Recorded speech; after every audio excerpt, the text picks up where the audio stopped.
სასამართლომ მიიღო პირველი პრეცედენტული გადაწყვეტილება, რომლის საფუძველზეც 37-მდე მუხლით გათავისუფლებული პოლიტიკური ნიშნით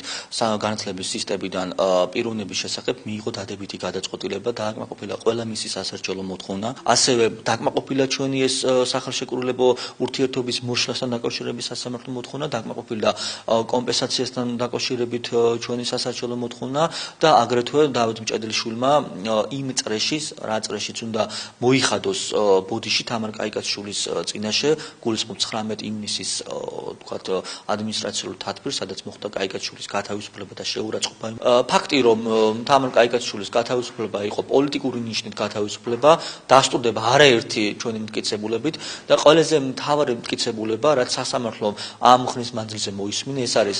ჩვენი 4 სატელეფონო აუდიო ჩანაწერი, სადაც დირექტორი, კოლეჯის საქმის მწარმოებელი და იურისტი და ასევე განათლების სამინისტროს ყოფილი პრესსამსახური მიუთითებენ ცალსახად, რომ ეს იყო პოლიტიკური ნიშნით გათავისუფლება. თავად დირექტორი აღნიშნულ აუდიო ჩანაწერში აღნიშნავს, რომ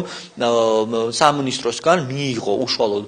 მითითებები, რათა უნდა მოიხდინა თამარ კაიკაშვილის გათავისუფლება. ბუნებრივია, როდესაც ჩემი დაცვის ქვეშ მყოფი პირის თამარ კაიკაშვილის ოჯახის ახლო ნათესავი ბიძინა ივანიშვილის ექსპერტთა ჩეველთა ჯგუფის წარმომადგენელი იყო, მეგულისხმობ ბატონ ვაჟა ბერიძეს.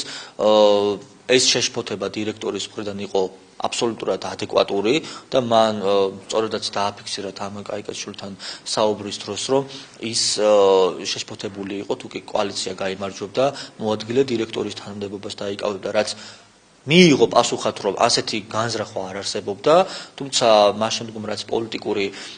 პროცესი გადამწყვეტ ფაზაში შევიდა, დირექტორმა ალბათ ჩვენი აზრით შესთავაზა სამინისტროს, რომ